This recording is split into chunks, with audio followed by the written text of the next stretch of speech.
It's Thursday, March 19th, 2015. I'm Rim. I'm Scott. And this is Geeknights. Tonight, our review of San Antonio, Texas. The geographical, political place. Let's do this. Of course, once again, no shows next week because I'm going to London Monday. Why don't you just move there? Actually, you know what? I could live in London. London is alongside New York City as the only two global alpha cities in the world by that whatever academic group that studies cities. Isn't there way less freedom there?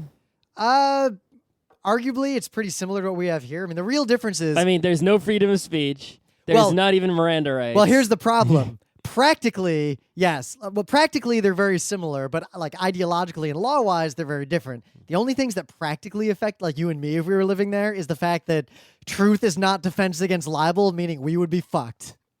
Really? Yeah. So if I'm in the UK and I say, Rim eats poops, and I have a video of Rim eating poops, and I publish that in the newspaper. Yes, I could go after you for defamation of character by distributing that true information if I did it with intent to harm.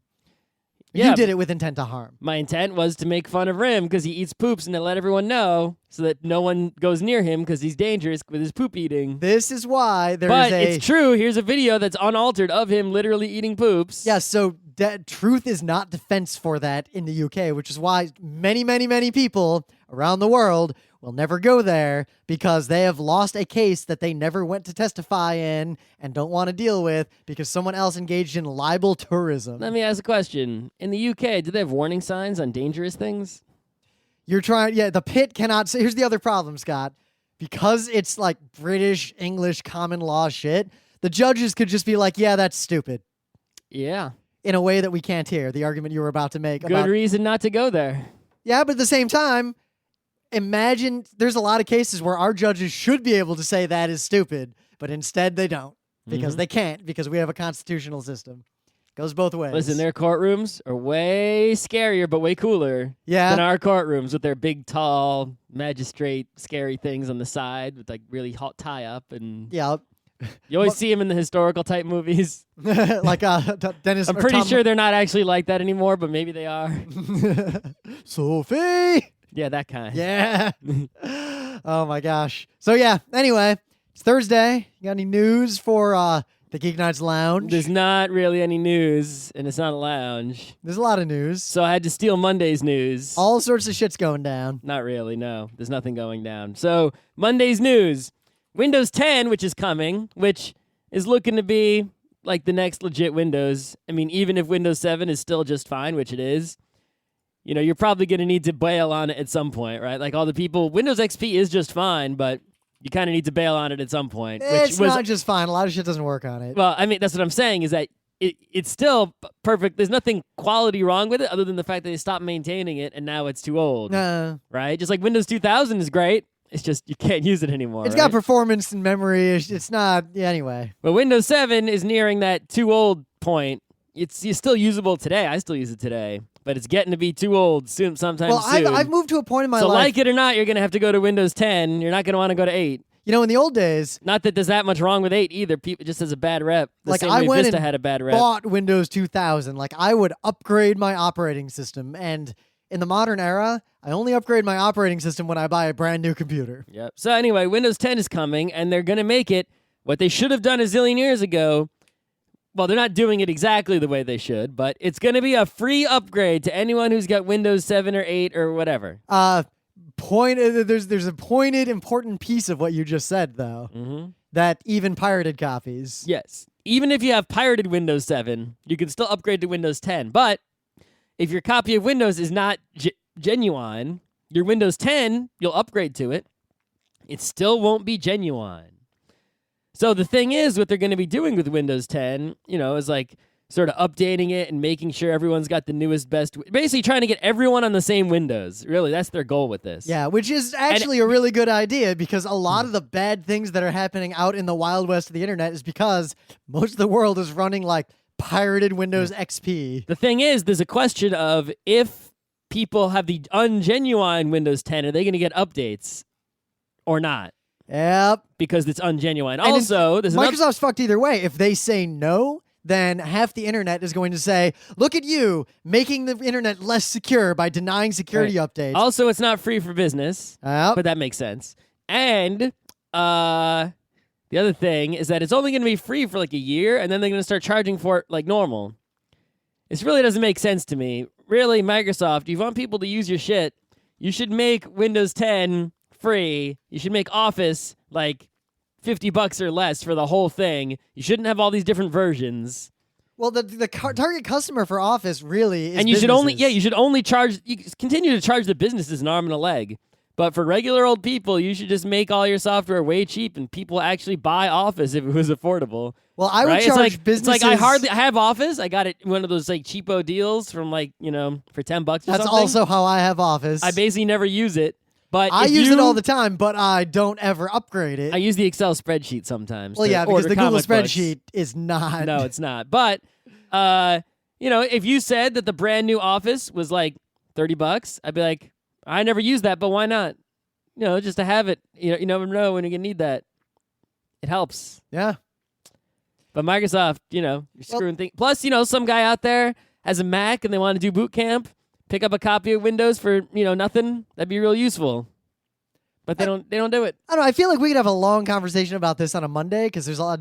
I could talk for a good hour about just what we're talking about right now. But yeah, interesting stuff going on with the Windows 10. I mean, I'll upgrade for free probably on like my laptop or HTPC to test it out. My laptop, I'll upgrade. My PC, I'm pretty much buying a new PC after Windows 10 comes out because this thing, it's getting near the end. Mine's just fine. And now I'm gonna base. When did you make your computer? A few years ago. Yeah, mine's from 2009. Mine's not that much older. Anyway. Yeah, my CPU is only 2.97 gigahertz.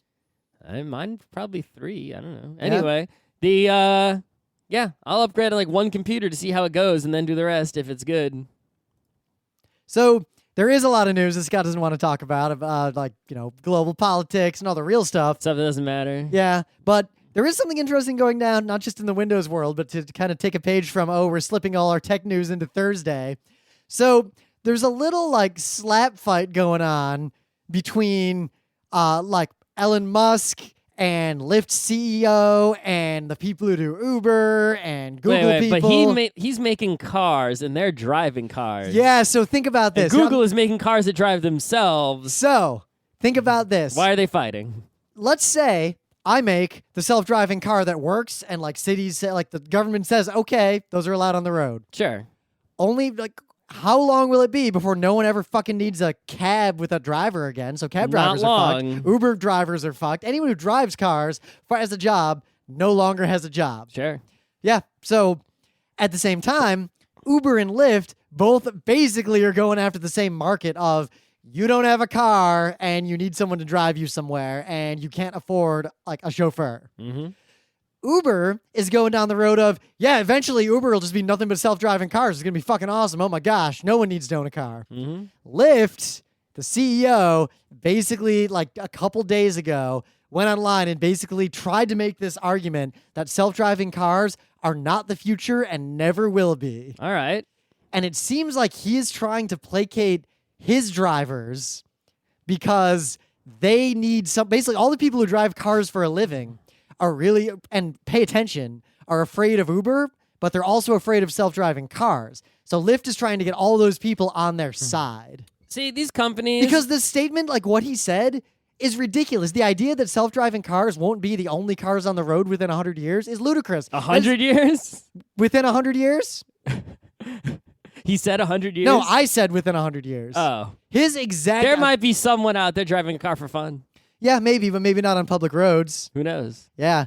But he's basically a prominent CEO is taking a ridiculous position on this just to cater to people who are afraid of losing their buggy whip manufacturing jobs. That's not the thing to point out. The thing to point out is that these CEOs in particular, right, are the most, they came out with these arguments, right? It's you look at Uber and Lyft and those companies, Yep. Even Tesla, right? They're coming out with these arguments. When they make their company, they're like, oh, we're going to disrupt the market. We don't care about your law that says we can't sell cars direct to the public, even though New Jersey just flipped and is letting them do it. Yeah, I right? wonder who got bribed there. Right. Uber and Lyft are like, we don't care about your taxi medallion laws and shit. We're just going to taxi anyway. Airbnb, they're like, we're just going to hotel anyway. We don't care about your regulation laws and such. And while we're just going to let the free market decide. We'll let the free market decide, or the free market's going to decide self-driving cars. Fuck you. Yep. Tough shit, right? So, they're fine with their philosophy when it suits them, but as soon as the philosophy's not working in their favor, then they want to be all like, we better ban that self-driving car. That's going to hurt our business. Except I think self-driving cars, I used to be worried that governments were going to fight them. Like, I think New York City is going to fight self-driving taxis more than, like, some nations have waged war. Why don't we just wage war then? If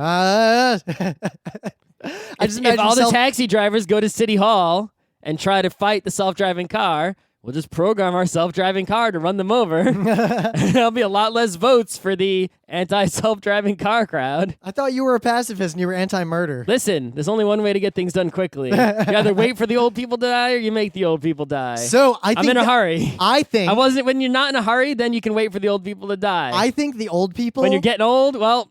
Self-driving cars. This is kind of what I'm getting at. I'll link to these 3 articles because it's just kind of interesting to see, like, basically the Uber CEO was like, self-driving cars are definitely the future. So Lyft was like, they are definitely not the future. And meanwhile, Musk is like, yeah, we're just making the Teslas better and better because fuck everybody. Well, he should make a self-driving Tesla.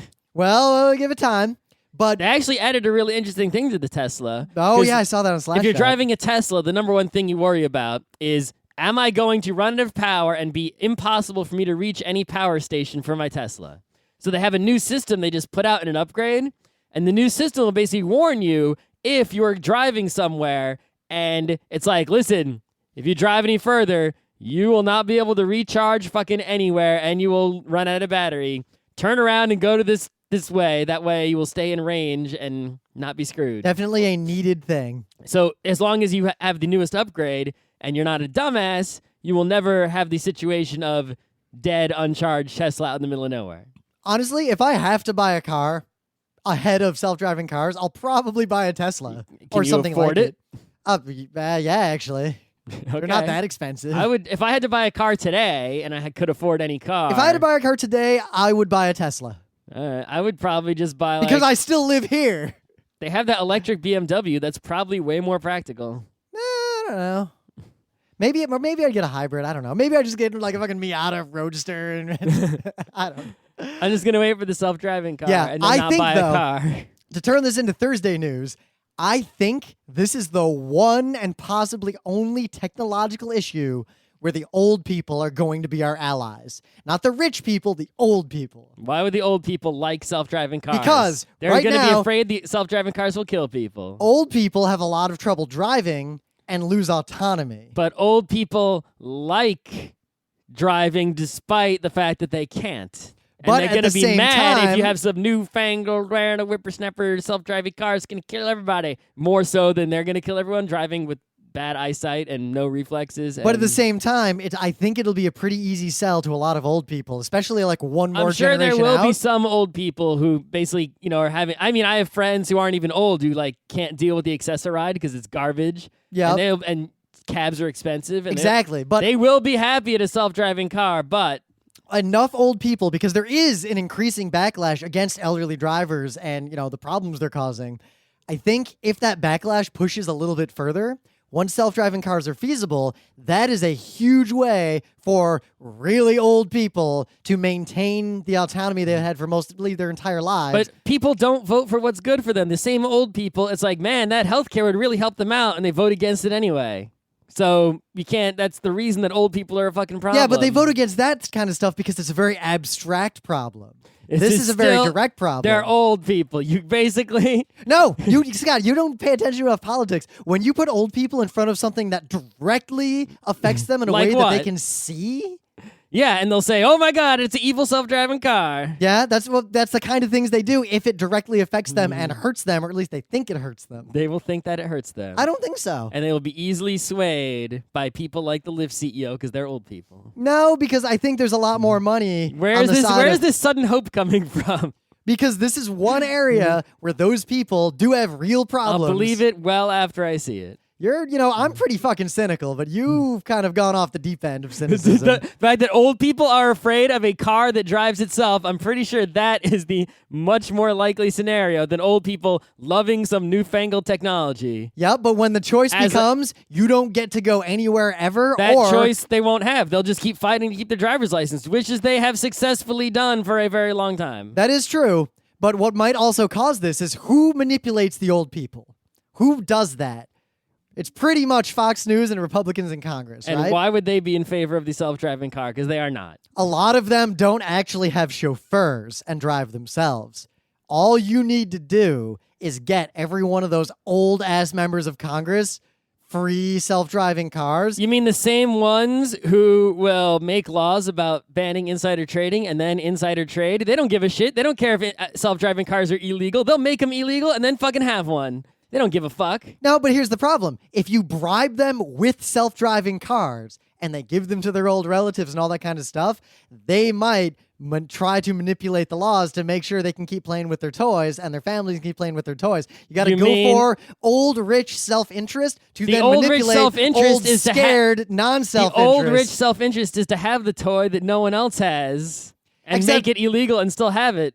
Except on public roads, it's kind of hard to get away with that. Like, how many Congress people have been like, homosexual and adulterous, and then while simultaneously railing against that in Congress itself. However, I think that's different because a lot of those people are also religious and self-hating. I'm just saying.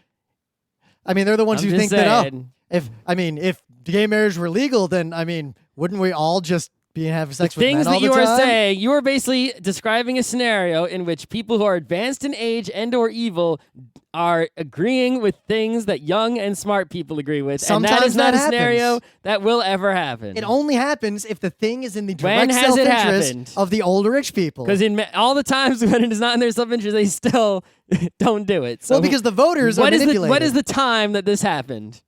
I'm sure there are examples of this Name happening. a time. Any one time, even on the tiniest issue. All right. The most insignificant thing. The most insignificant thing. Can it be on a local level, or does it have to be? It could be like one of those fucking bills in Congress that doesn't even count for anything. Like, we're going to declare something National Who's Its Day in honor of this little Timmy who had cancer or something. All right, you know what? Old people are generally actually really against daylight saving time, and yet we still have it. Since when are old people against daylight savings time? Actually, they are. Old people and parents tend to be against daylight saving time. I thought parents are the ones who are for daylight savings No, time. they're for not switching and for never being in the current good time where we have more daylight at night. Oh, so they're for the bad thing. Yes. All and they right. got what they wanted. Yeah. They got what they wanted, which is to keep the switching happening. Yeah, which is, I guess, they got half what they wanted. Which is the opposite of the smart thing, which is to only have daylight savings time. The problem is no one's for that except, like, us. Listen. Yeah. Your example was not an example that met the requirements. Yeah, because you keep the national level is real hard to come up with that on the fly. Good, but you're saying that this one is going to happen, even though it's never. You don't have one example of it in all history, but you got this one. You're confident because I feel like, unlike most other political Rim feels things, it, everybody. Rim remember, feels the world is changing. Old people are suddenly smart, and rich people aren't evil. It's going to happen. Like you forget that, like when it comes to computer stuff, for example, you heard it here first. It's abstract. Like they have no idea what these things are, and 99% of what our government does is abstract, so people will vote based on... Because the old people are so in favor of drones delivering them goods by sky. They're not really comfortable with the idea of delivery, so I don't think that's even a factor. Just saying. I mean... old people are afraid of technologies, period. End of story. But you just put them in one of the cars. Give me one example of an old person who was not afraid of a technology. My mom. Your mom is not My old. grandparents. My grandpa was using the internet. I didn't mean an individual old person. You said those are examples. I meant old people as a whole. Old people as a whole? Yes. You know what they really like? Medical technology that makes them be older. Except all they do is complain. Yeah, but you know what? They really like, they want hospitals, they want Social Security and Medicare to keep taking care of them, and they get that. And actually, those things are probably, on the average, good things. Except then they vote against those things, even though they say they want them. No, they vote for those things because they have a good name. They vote against the abstract changes to those things. Let's move on to... Okay, to what? Something that makes sense.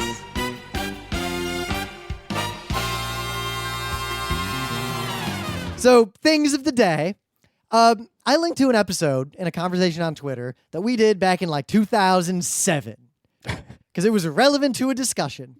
Partly because a friend of ours, who we both know and hang out with often, had never seen or heard of Odoru Daiso Sasen. Odoru Daiso Sasen. And I realized that is some pretty fucking vintage Geek Nights there. Like, there are a lot of people we know who we did not know back when we first watched that movie. That is a good shit. Movie, TV show, it's all good. Yeah. The first movie's the best. First though. movie's amazing. The TV show is really good. The second movie's okay. Yep. That's well, how the second, I think the later seasons of the TV show not as good as the early. I only first watched season. like the first 5 episodes, and it was great. I saw all of them. Yeah, I should watch that whole thing. We should do a show on the that later show. seasons are not it sort of has a similar, the quality of it sort of matches up nicely with the quality of another somewhat comedic police drama, Pat Lavore. Or You're Under Arrest. I haven't seen I've seen as much You're Under Arrest as you've seen Odoru Daiso. You at least saw the episode with the hurricane and the speeder. I remember something about a hurricane. Every time a hurricane comes to the city. This was like last decade, all right? Yeah. More than 10 years ago. So anyway, in this conversation, it turns out that the person I mentioned this to comes back to me and basically says, "Man, what I really want to see is that cat wash episode that you talked about, or the cat wash video." And I go to the actual episode page that I linked to. Fucking every link is broken. Of course. And I poked around a little bit. I'm pretty sure like 2/3 plus of anything we've ever linked to on Geeknights is a broken link now. Probably. So my thing of the day is I found that video again. Okay. And I'm not going to go back and fix that link because that sets a precedent that I will never follow through on. But my thing of the day today was my thing of the day from 2007, re-uploaded in 2009. The cat wash. Okay. My thing of the day is this dude biking on a bicycle in a ridiculously dangerous place. And nope. Well, Scott shows me the video. I'm like, that looks pretty fun. And then the camera like pans around. I'm like, whoa, never mind. Nope. I don't know how this guy doesn't fall to his death, but that is why it is a video you should watch. You know what it's like? It's like those, it's like the goats that walk on like the sheer cliffs. I don't know how the fuck they do that, but this guy's on a bicycle. That's pretty cool. On a near horizontal, near vertical slope, going sideways across it. So in the meta moment, we're going to be this weekend. Well, next weekend. Next weekend, the 26th or whatever, at ZenkaiCon, doing a bunch of panels on Saturday and Sunday. And then the weekend right after that, we're going to be at Anime Boston, doing a bunch of panels Friday, Saturday, and Sunday. I think no, just Saturday and Sunday, not Friday. We'll have some panels Friday, but not in the morning. Oh, I guess if we leave early Friday morning. We already booked. Okay. We're going there Friday early morning. Oh, okay then. Yeah. All right. You don't remember? We're taking like a 6 a.m. fucking train. We'll see what happens. Well, you going to not take that train? No, I have to take that train. But we don't know our schedule yet for Anime Boston. So Good job, Anime Boston. I assume we're going and presenting. And ZenkaiCon, we know our schedule, and I guess we'll link to it. I think it's up by now or whatever. And the book club book is still Watership Down. Scott has to read it. It's about rabbits. It's pretty awesome. Rabbit. Yeah? Yeah, you obviously haven't read any of it yet. I haven't read any recently. Ooh, actually, one of these things of the day is still there. The Cthulhu Quiz Show. Okay. I fuck don't even is know this? what the hell that is. Lovecraft was a category on Mastermind in the UK. All right. So that is still there. And I just liked it. So there we go. There you go. Yeah. All right. So we're going to talk about El San Antonio, Tejas. It's kind of weird to review a place, but we ended up spending a lot of time in that place. Well, I mean, I'd never been to Tejas, despite it having so many stereotypes and, portrayals in media. I thought I knew stuff about it. I knew about it from watching Davy Crockett, particularly The Alamo. I knew about it from high school social studies class. So thanks to PAX South, we went to San Antonio, and thanks to the weather in New York, we ended up staying there for an extra day or two. Now, I took a bunch of notes, and I found them the other day because, it's been a long time since PAX South, and we didn't do a bunch of shows in that interim. So I don't have my notes on me, And I'm not worried about that because there's only like two things to say about San Antonio. So, I mean, basically, despite the name of the place and the fact that it's in Texas, there aren't a lot of cowboys roaming around. There were some. There were definitely not zero. There were a lot of cowboy hats around. Yeah, but it wasn't like super cowboy town, yeehaw, giddy up saloon action, right? But yeah. That's the stereotype is there in only small parts. It's about the same as if you come to New York. How many New York guys you meet on the street there? Like 8 or 9. Right. Yeah. So, not too many. Oh, you want to get to Midtown, you got to take the BRT to the BMT. Yeah. Yeah, it's about the same, right? IRT, BMT. Yeah. If you go to Boston, IND. how many Boston Harvard Yard guys you can see there? Everyone there. Everyone in that city is like that. It's about the same percentage, right? So, that's different about it. The weather, the first day we got there, it was winter. It was a little bit cold. Way too cold. Still warmer than New York was, which had a crazy snowstorm at the time. But then it warmed up. It wasn't shorts weather, but, for winter, I'll take it. So we'll tell the story. Before they announced where PAX was, other than that people knew it was in Texas, all the people who don't know better assumed it was going to be in like Austin because that's where they know the nerds are and they like Austin. But turns out that most of the cities in Texas, despite being pretty big, are garbage for conventions. And Austin is like super garbage for conventions. Yeah, Austin does not have the hotels necessary to support a PAX-like convention. Yep, let alone the convention center space and the infrastructure. And it San turns Antonio has a convention center and a lot of hotels. a really nice convention center, actually. Yeah, very nice. Like I prefer that convention center over PAX East Convention Center. I guess it's a little more complicated to get around, but it had enough space. And the Certainly. spaces were better in some senses. The expo hall was not, but at the same time, I don't like the expo hall, so you can see my bias there. Yeah. But we, because we'd never been to Texas, thought, all right, we'll get there like Thursday night, we'll do PAX, and then we'll stick around for a couple days and do Texas. Yep. That was a fucking mistake. And the weather kept us there an extra day. Yeah, I thought there would be enough things to occupy a whole day of visiting San Antonio, and I actually ended up with 2 days to visit San Antonio. Well, first, the problem was our friends showed up like early on Thursday, spent like 4 hours doing everything there is to do in San Antonio, and then played board games. Yep. Then they all left, and we were in Texas with like 2 of our friends alone. Yeah. And then we both got sick. So, yeah, we ran out of things to do very quickly, and that was it. So San Antonio is a relatively high population city, but it doesn't seem like a lot of people live in the city part. They live, outside the city. Yeah. And it's really wide and really flat and not very tall. There are a few tall buildings, but not that many. But like the downtown, despite the fact Seattle that had more tall buildings despite being less populous. like the population is 1.5 million, like it's a huge city population-wise. Right. But walking around, it felt like a dumpy Lancaster type place. Like it was like walking around the streets at night, they were empty pretty much everywhere. All the shit was closed. A lot of places looked like Hartford style, like you can't even go into them. And aggressive and otherwise ne'er-do-wellish characters were hassling and being around on the street all over the place. Well, part of the reason for this is because the highlight in all of San Antonio is this thing called the Riverwalk. So the Riverwalk is basically, there's these rivers that go around San Antonio. There's like a big river, and then it sort of branches off and loops around the city a bit. And that Riverwalk is like below street level. So all around the city, you'll see stairs that go down to the Riverwalk.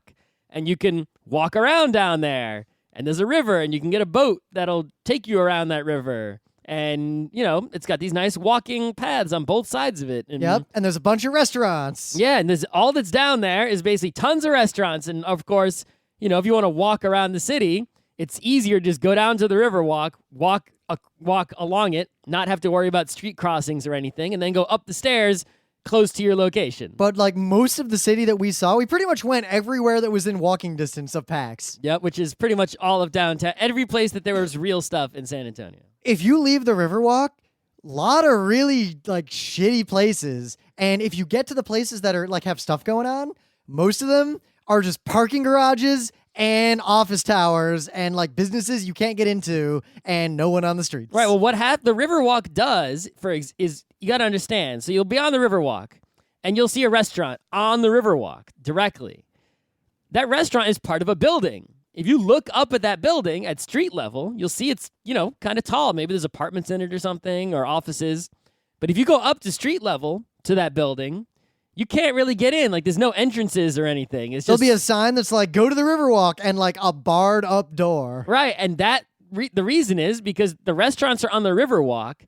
Instead of having like the storage in the basement, the actual restaurant is in the basement, and the first floor is what would be the basement of any other restaurant in, say, New York City or any other city. So on the street level where the sidewalks are and the cars are, there's a lot less storefronts and a lot less stuff in general. The other ramification of this, and this might sound like very oddly specific, is that there are vents in the street or on the outside of the Riverwalk pumping out frightening quantities of foul-smelling air. Mm-hmm. Like high pressure, like enough to, like, you will be surprised by it, and it smells like ass. I smelled it in a few places, not that many though.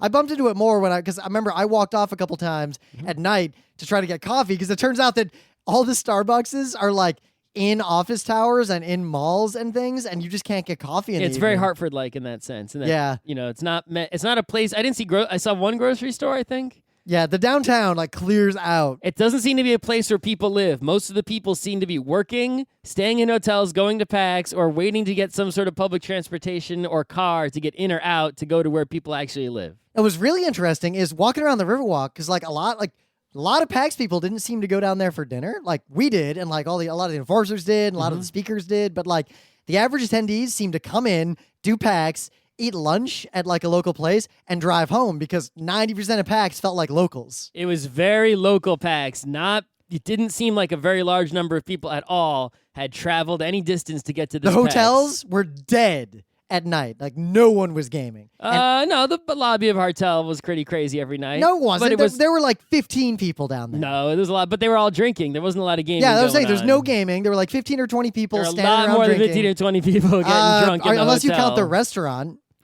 Yeah, the lobby didn't have anything. They were all in the hotel restaurant area getting wasted. That's where all the PAX Well, people there's were that hanging little out. bar, and then there was the restaurant. The restaurant was crowded. The bar didn't have that many people there because it had very few tables. Yeah, there was no tables, but people were getting drunk instead of gaming at night. The And PAX Sunday- people were still rocking the bottom of the hotel. No, they were not rocking it. They were the people who were down there was also a lot of non-PAX people, and no one was really gaming that much.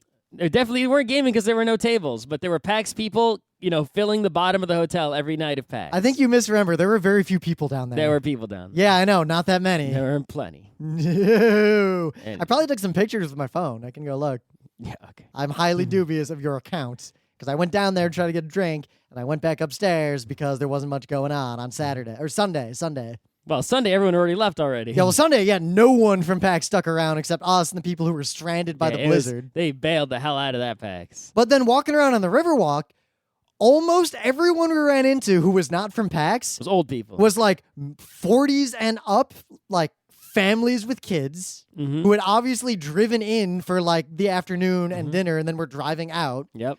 or really, really old people like having dinner together, or tourists taking pictures of everything. There were also a lot of military people because apparently there's a military base nearby, and when you go on leave, the thing to do is to, find your family and hang out in San And go get Antonio. dinner on the Riverwalk. Right. So, the Riverwalk itself is kind of nice. You walk along a river and there's restaurants. The restaurants aren't, we ate at a whole bunch of them, not all of them, obviously. They're okay. Yeah. I mean, none of them were like, oh my God, this is amazing. Like, I remember that restaurant. I have to go back there. But none of them were like, oh my God, it's disgusting. I'm never going back there again. Yep, they were all like really averagey. Like I'd say a step or two down from Providence in terms of like the restaurant feel in that area. Yeah, you would think that, like, since it was so close to Mexico, there would be like some amazing fucking Mexican foods or really good Texas barbecue or, Texas foods would be Yeah, amazing. the barbecue was okay. Yeah, I mean, we had a barbecue. It was edible barbecue. I found Mexican foods. We tried like at least 2 different ones. We had so much free The time. one we had on the last night with Katsu. What was that place called? The Cafe Rosario? Yeah, no, I don't forget what it was, but that was like the giant restaurant that Yeah. had like rooms and rooms and rooms, and it was super crowded. Yeah, so basically we had so much time to kill that me and Scott and Katsu, we were just like Googling and doing research, like what is the best barbecue in San Antonio? What is the best Mexican? Because when we did that for PAX Australia, It worked really well. yeah, like we found the best teppanyaki restaurant in Melbourne, and you know what? It was the best teppanyaki I've had, period. It was like $100, each. You get what you pay for. Oh my God, it was amazing. Right. But Did you go back the there? the best. I didn't go back there. I went to other places. Mistakes. While I had very, very good food, I felt like I did not need to have $100 food. I had like $40. I feel like I need sushi. that every night. All right. Anyway. Yeah. So actually, near in Melbourne by the new convention center, the food scene is the best food scene of any PAX ever. Better than PAX Prime. Mm-hmm. The food around PAX Australia in Melbourne. There is a sushi place that is fucking legit, and it's right there. And it was Melbourne's like on the water. yeah, and you could just Very walk right close in to too. Japan. Yeah, Relative more closer than New York. A but lot yeah, so closer than New York. so we were like, all right. Everyone said like everything on the internet said this place was the Mexican food place, the cantina. Mm-hmm. So we're walking there, and it's a long walk because everyone drives everywhere. Yep. And we pass. We weren't really in downtown San Antonio anymore at this point. It was basically like outside of the downtown by a few blocks. It reminded me of a quiet version of like Fitzroy or like the weird parts of Williamsburg. They're kind of off the strip. Like, yeah. So we walk past a ton of like farm to table or wine bar, like the kind of places we eat at in like Queens. Mm-hmm. And they're all empty. Like they're open and there's like one couple eating in the restaurant. One restaurant was completely empty and there's a waiter like standing outside and he looked at us and he didn't even try to like make us come in. I guess they don't do that there. So, and we're getting worried like, whoa, this is all empty and scary and dark and what's going on? Why is no one out? And then we see this place in the distance. It is enormous. It had extra, hundreds of tables. It had a back room with like a zillion tables that wasn't even filled yet. And there was like one party of like 10 in there using a big long table, and that was it. Yeah, hundreds of tables. But I mean, this place was enormous. While it was enormous, it was crowded. In the main area where the bar was and all the TVs were, it was like every table had people at it. And it was super loud, but not because of music, just from like the boisterous people all talking. And it was actually like it was the right volume level for that environment. Like it wasn't too loud. We could talk. Mm-hmm. That was like the third best Mexican food I've ever had. Yeah, but like it wasn't Cafe Maya. Yeah, well, it was close though. Yeah. It's the first place I've eaten at in a long time that is even in the running. Mm-hmm. Like it was really, really good food. But I thought there would be a preponderance of quality Mexican, but there wasn't really. Yeah. I mean, we have weird taste because we particularly seek out like Yucatan style Mexican food, which is like a weird, like that is not well represented in Mexican restaurants in the U.S. Anyway. But yeah, the food, all right. You know. Yeah. There was hard to get breakfast. Very hard to get breakfast. There were not like diners or there was one diner. We ate there like 3 times. Yeah, there was one place we ate at a lot. Very frequently. Yep. You know, it also had, it was like a German kind of place. It had, Shiloh's you're thinking of. Yeah. They had wieners. They had, pancakes. They had all that kind of good stuff. Yeah, just like good old like German / diner food, like comfort food. That was a really good place. Like a deli situation. Yeah, but it was like right next to our hotel and the convention center. So it was very crowded there on the PAX days, on the good hours. Yep. But it was very good. But it wasn't like any food you can't get anywhere else. It was just a really convenient, good place to eat at for that location. So I feel like there is at most 1.5 days of stuff to do in that city. Well, I mean, there are things that you could do there that would take longer, right? So we saw that they had like a big concert hall. So it's like we could have gone to see like performances there. Yeah, we but there wasn't much on the schedule. There's the Alamo Draft House. You can go see a movie there, and it's all fancy. They were showing like boob anime, so we didn't bother. Yeah, there was actually an anime night because we were there an extra day, but it was like Funimation's night, and it was garbage anime. So and whatever, yeah, really booby. You can see the Alamo itself. That takes about an hour if you take your time. Well, if you really, you could get maybe 2 hours out of that if place. you read every single plaque, which we did. So the Alamo is a famous place. Not going to talk about the history of the Alamo. You can Wikipedia that. But the thing they don't tell you, because they don't allow video or photos of the inside, is that inside of it is pretty much a gun museum. It's just guns. Well, there was a special gun exhibit. That's what was going on. Oh, was That's it? not permanent. Oh, what's usually in there then? I don't know. They move stuff around, I guess. But inside the Alamo itself, the main building, I mean, I guess the whole thing is the Alamo, right? Yeah. Was mostly just guns in cases. Yeah, that was a special exhibit. Yeah, but, the rest of it is just like, is the history of the Alamo, and there's a gift shop, and there's a library, and there's a nice garden. It was like really balanced, interesting, and it doesn't cost anything to go in there. Yeah, it set up like the history before and after and during, and it was really like, it was a really good museum, actually. It's not a waste of your time to go see it. And the history that they presented there was not like a ridiculous made up history like some museums in other countries. Turkey. Yeah. But it just doesn't take a lot of time. It's like a quick stop. I think we burned about 3.5 hours in there, but that involved like an hour of just sitting in the very pleasant gardens. Yeah, we just sat in the garden like, wow, it's nice and warm. Isn't this great? And I'd right now in recommend New it. York, there's a horrible snowstorm. I mean, if you're in San Antonio, like take half a day in the Alamo area and just literally like hang out in those gardens and just relax. It's really pleasant. There's not much else you're going to do anyway. Yeah. We went to like every museum in the whole city. Yeah, we even went to. So we're walking around. So we went to. They have the World's Fair there a long time ago. Super long time ago. Yeah. So they had this tower, and it's one of those like we made this tower for the World's Fair, but they kept it going. Mm-hmm.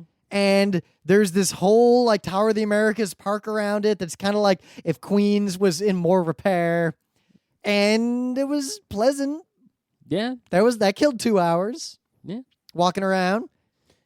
Yeah, we went to the... Actually, the most interesting thing there is we go up this tower, and in the top, in the distance, we see this fucking enormous factory. I think it was a mine or something like that. Or like a refinery. Like we couldn't really tell, but it was really big to the point that we were trying to like figure out how far away it was to make sure it wasn't as big as we thought it was. We put some money in like the binocular machine to see this thing, and it was enormous. Yeah, like enormous enough to be startling. Yeah. And because it's so flat and nothing's tall, like you can see things that are really far away and it's so dry. And there was a lot of stuff between us and this thing, but it was really tall, like above the horizon. And really just blocky and huge and awesome. Like that's where Ava's are. Yeah, Avas probably. are hanging out in there. There's some kind of infrastructure mine thing out there. I don't know. So then like we come out of that thing and we're kind of walking around with Katsu and we pass by this museum and we're like, whoa, what's this? It's free. Let's go in. Yeah, we go in. The guy who's in there was so happy that someone was coming in. Oh This my free God. museum. Yeah, he was beside himself. We go in. It was like this awesome like Mexican American art and culture museum. Yeah, we saw lots of cool Mexican American arts in there. It was really nice. Yeah, there are all these exhibits on like different movements in like Mexican art specifically. Yeah, like because the place is so close to Mexico, right? San Antonio. There's a lot of Mexican things there besides food, and especially museums and the arts. So it's like a lot of Maya, Inca, Aztec type art exhibits and things. If you're going to museums, you're going to see a lot of it. You don't see too much of it just out and about in the city, but as soon as you go in anywhere, you see a lot of that. A lot of that everywhere. Yeah. And we also went to like the big art museum, which was like a city art museum. Yeah, but since we had the extra day, we just went walking on the Riverwalk as far as we could because nothing else to do, and we stumbled across like the main art museums, like the big one of the city. Thing is, it was a long walk away. We didn't even see, and this is a real size museum, the kind you can't see all of in one day unless that's all you do. They had some Greeks and Roman statues, and they had actual old Aztec Maya arts and Native American stuff. Yeah. And the special exhibit was the Rockefellers had commissioned a bunch of Picasso tapestries. Yeah, they commissioned this French weaver to weave tapestries that were the same as Picasso paintings, and they were in this museum, and that was pretty cool. Yeah, Scott got in trouble for taking pictures of them, though. I didn't actually take a picture of one. I was just going to. I was gonna. To be fair, the guy got kind of surly The guy got surly, and I was like, I didn't see any sign that said I can't. And he's like, yeah, there's 2 signs He was out like, there. there's signs everywhere. When I went out there were 2 signs out in the front, just by the door. On either side of the door, On far either apart. one of them didn't say anything about photos. It said something about something else. Like It said no food or drink. Right. And the other one looked identical unless you got way close to it. It was a small sign, like maybe 4 inches to 6 inches square, and in a relatively small font, and not like, it should have had like a picture of a camera with a big red circle with a line through it. Yep. It just said like, yeah, no photography in here. It's just like... But see, think about this UX experience. You have 2 signs that look identical from a distance. One of them says no food, one of them says no photography. Guess what? Why don't you have, if you go to the museums in New York, they have the picture of the camera with the big red Ghostbusters thing around it, and they put it on fucking every wall, like, fuck Yup. you. It's right there. No excuses, assholes. We're an asshole museum that won't let you take pictures when we should just let you. Yep. But it was a pleasant museum. Yeah, very nice. Very, very standard museum. I saw a bunch of stuff. Yeah, cool stuff. Spent a lot of time trying to place like what was going on in these Inca, Aztec, Mayan times next to like what was going on in other parts of the world. Yeah, because, since there aren't a lot of, that arts from that particular region up in this part of the country, you know, we were able to like look and see timelines of like, oh, at the same time Aztecs doing this, Romans doing that. Ooh, history books don't usually teach you that very well. Yeah. I get it. All right. That killed like 4 hours. That was a pleasant time. And the walk was pretty good. Yeah. Though the Riverwalk pretty much is just a jogging trail after like a few blocks of there's restaurants. the part of it that's a circle that goes around the inside of the city, you know, and is in near the hotels and everything. That part has, you know, all the restaurants and everything. But it keeps going. The river keeps going. And there's even locks and stuff, you know, where it hits the real river. Yeah, we had so much time. Like we saw the locks were going to be used. We like waited and watched like the full locking process. Yep. What else are we going to do? But, you know, when you go there, it's like there's no restaurants anymore. There's nothing. Yeah. Like you go up out of the Riverwalk and there's just like the backs of condos. Yep. What's weird is that biking, like they encourage like, oh yeah, it's also a bike path. Yeah, you just want to fall in the river, don't you? That thing is not a bike path.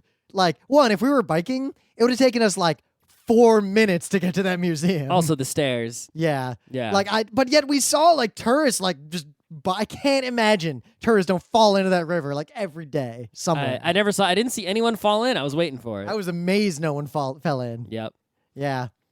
San Antonio otherwise just didn't have anything going on that was memorable. Yeah. It has a little... huge population, and it has some of the things that come with a huge population, like relatively good restaurants and concentration, art like big for real museums, a convention center. Yep.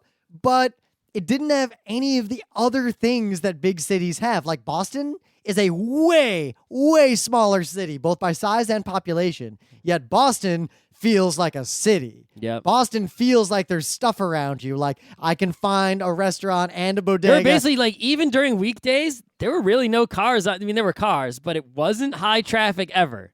Whereas in Boston, it's like cars. Yep. Constantly on all the roads. Yeah.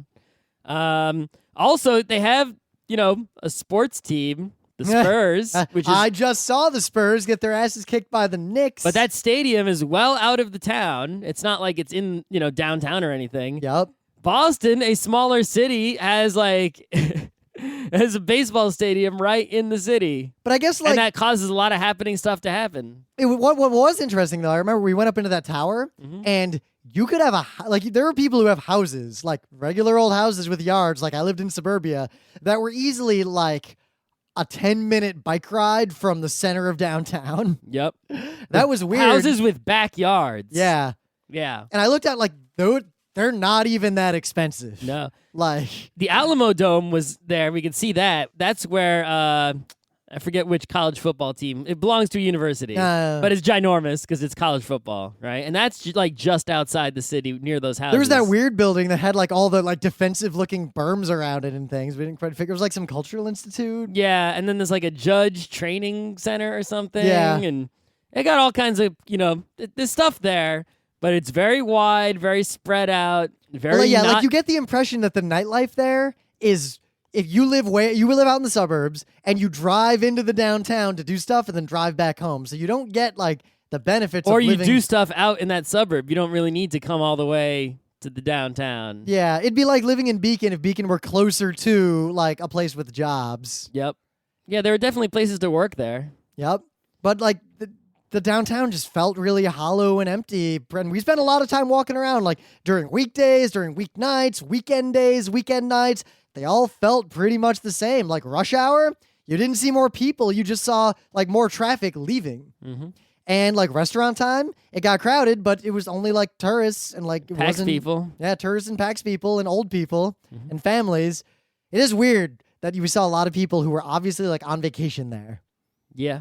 Like, I can't imagine going there just to be there. Like, unless I was on a road trip on my way to somewhere else, I would not go to San Antonio. Well, I imagine that kind of vacation isn't like you come spend a week in San Antonio. It's like maybe you live in Dallas. Yeah. And it's like, all right, why don't we go, you know, have a nice weekend. Let's go to San Antonio. It's nicer than Dallas. But like, I like Providence, but I would only ever visit Providence primarily to see some friends, not to see the Providence things. No, but if you're old and you're retired, what else you can do? Play games. Yes, but...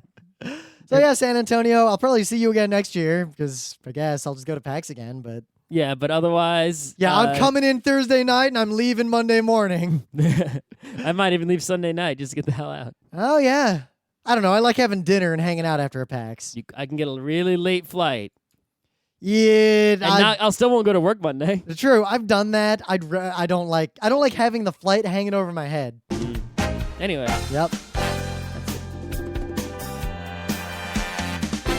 This has been Geek Nights with Rim and Scott. Special thanks to DJ Pretzel for the opening music, Kat Lee for web design, and Brando K for the logos. Be sure to visit our website at frontrowcrew.com for show notes, discussion, news, and more. Remember, Geek Nights is not one, but 4 different shows. Sci-Tech Mondays, Gaming Tuesdays, Anime Comic Wednesdays, and Indiscriminate Thursdays. Geeknights is distributed under a Creative Commons Attribution 3.0 license. Geeknights is recorded live with no studio and no audience. But unlike those other late shows, it's actually recorded at night.